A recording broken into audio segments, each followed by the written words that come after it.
नाज़रीन, मलीर जे बहराड़ियन जी वापारी ऐं मरकज़ी इलाइक़े मुराद मेमण ॻोठ में पहिरियों भेरो किताबी मेलो लगायो वियो आहे। वधीक तफ़सील ॾिसूं था हिन रिपोर्ट में। जी, मलीर जे तिजारती मरकज़ मुराद मेमण ॻोठ में अॼु संसार पब्लिकेशन ऐं अवामी प्रेस क्लब मलीर जे सहकार सां हिकु ॾींहं जो किताबी मेलो लगायो वियो आहे। हीउ किताबी मेलो जेको हिन वक़्तु गवर्नमेंट डिग्री कॉलेज जे साम्हूं लॻा, जिते हिन वक़्तु इलाइक़े जा मौजूद सियासी समाजी शख़्सियतूं ऐं बिलख़ुसूस जेके शागिर्द आहिनि, जेके स्टूडेंट आहिनि, उहे वॾी तइदाद में बुक स्टॉल जो रुख करे रहिया आहिनि। किताब ख़रीद करण सां गॾु वॾो उन्हनि में ज़ौक़ शौक़ नज़र अची रहियो आहे।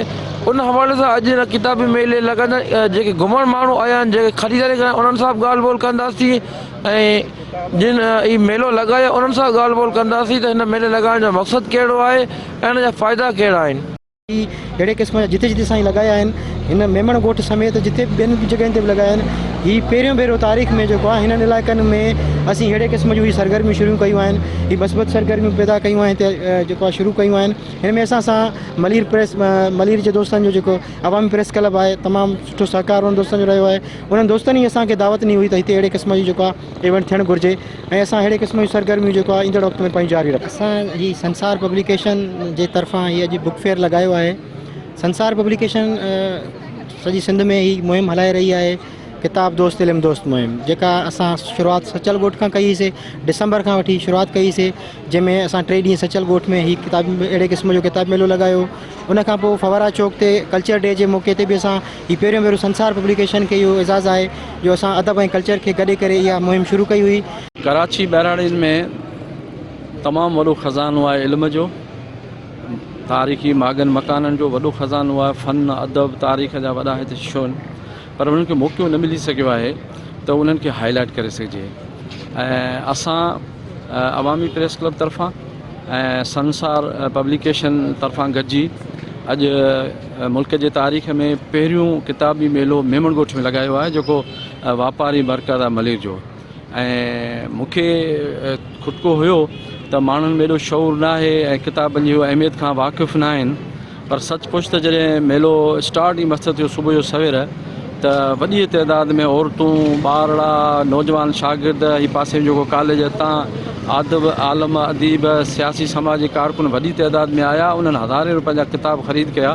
तॾहिं सम्झोसीं त न, अञा किताबनि जी अहमियत आहे, इल्म जी अहमियत आहे, उहो माण्हू आया आहिनि। ऐं संसार पब्लिकेशन जे तरफ़ां हीउ किताबी मेलो लॻायो वियो आहे मलीर जे अंदरि मुराद मेमण ॻोठ जे एरिया में, जेको आउं सम्झां थो मुल्क तारीख़ में हिते बाराड़ी एरिया में हीउ पहिरीं दफ़ो किताबी मेलो लॻायो वियो आहे, जंहिंमें हिते जे सियासी समाजी ऐं नौजवाननि शागिर्दनि वॾे अंग में हिते शिरकत कई आहे, किताब ख़रीद कया आहिनि। ऐं अवामी प्रेस क्लब जी टीम खे जस्तो ॾिया, जिन हर दौर में हिकु यूनिक तरीक़े सां एक्टिविटी कई आहे ऐं उन्हनि खे सलाम आहे। मेमण ॻोठ में संसार पब्लिकेशन ऐं अवामी प्रेस क्लब में सामी मेमण जे ताउन सां लॻायो वियो आहे। क़ौमनि जे तारीख़ में किताबनि जी वॾी अहमियत आहे। उहे क़ौमनि वॾी तरक़ी कई आहे, जिन किताबनि सां दिलचस्पी, किताबनि सां चाह, किताबनि सां मोहबत रखी आहे। मूं वटि बि हिकु नंढी लाइब्रेरी 1986 खां क़ाइमु आहे, मुजद्दिद अल हुसैनी पब्लिक लाइब्रेरी जे नाले सां। तो नंढे हूंदे खां वठी 8वीं जमात खां वठी मूंखे किताबनि सां शौक़ु रहियो आहे। ऐं सम्झा थो हीउ मौजूदा दौर में जेको आहे न, जॾहिं कुतुबीनी जेको सो रवाज तक़रीबन ख़तमु थी वियो आहे, माण्हू जेके आहिनि किताब पढ़ण खां, स्टडी करण खां सफ़ा लवाईंदा आहिनि। एसि ताईं जो आउं त ॾिसां थो माण्हू जेके आहिनि अख़बार बि न पढ़ंदा आहिनि। काफ़ी माण्हू मेजॉरिटी जेका असांजा जेका आहिनि पढ़ियल लिखियल माण्हू बि जेके बसि नेट ऐं सोशल मीडिया जेका असां उहा ई एक्टिव हूंदा। इन माना मूंखे जेका असां इन ऊंदाही में हिकु रोशनी किरण नज़र आई आहे।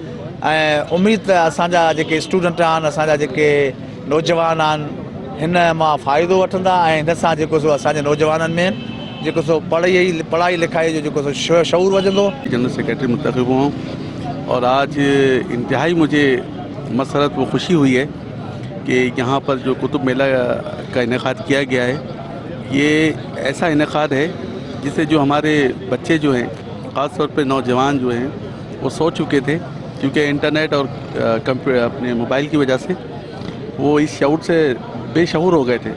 तो किताबों से मोहब्बत जो होती है वो ये समझ जाएं कि इंसान को आगे की तरफ ले जाती है। और मैं ख़ुसूसी तौर पर यहाँ पे शिरकत कर रहा हूँ और इसको देखकर मुझे इंतहाई खुशी हो रही है और मेरा दिल चाहता है कि ये ऐसे कुतुब मेले जो हैं हर ज़िले में हर सतह पे लगाए जाए। मां नूर मोहम्मद बादल, सदर पेटे अलिफ, मलिर डिस्ट्रिक्ट। ये कुतुब मेला जो है अवामी प्रेस क्लब और पेटे अलिफ मलिर की जानिब से जो हो रहा है बहुत ज़बरदस्त और बेहतरीन है। कौम के लिए एक खुशाइंद बात है। और उस्ताद, और जैसा कि मेरा ताल्लुक़ उस्ताद है रहा है और है, तो किताब से मेरा ताल्लुक़ ज़रूर है। तो इस हवाले से मैं ये कहूँगा कि इल्म की रोशनी हमारे दरवाज़े तक आ पहुँची है और इसको फैलाने के लिए उस्ताद का किरदार अहम होता है। मैं सबको दावत देता हूँ कि किताब खुद पढ़ें और बच्चों को भी पढ़ाएं। छाकाणि त जेको माण्हुनि जो इंट्रेस्ट आहे, जेको माण्हू इंट्रेस्ट वठनि था पिया, ॾाढो इंस्पायरिंग आहे, ॾाढो बहितरीनु आहे। छाकाणि त मां इहो सोचां पियो, ॿुधो हुओसीं त इहा चीज़ ऑर्गेनाइज़ हिते थींदी, पर मां एक्सपेक्ट न पियो कयां त माण्हू इंट्रेस्ट वठंदा। पर जेको माण्हू जो इंट्रेस्ट आहे, जेकी माना कैपेसिटी ऑफ परचेजिंग पावर माण्हुनि जी आहे, माण्हू किताब वठंदा पिया। असां ॻाल्हि इहा आहे त जीअं इंटरनेट आयो आहे त फेसबुक ऐं सोशल मीडिया किताबनि जो इस्तेमालु ख़तमु करे छॾियो आहे, पर जेसितां माण्हू किताब वठनि था, पढ़नि था पिया, त इहा ॾाढी ज़बरदस्त चीज़ आहे। कैमरामैन अब्दुल लतीफ़ बुगियो सां गॾु सरवर मेमन मुराद मेमन मलिक।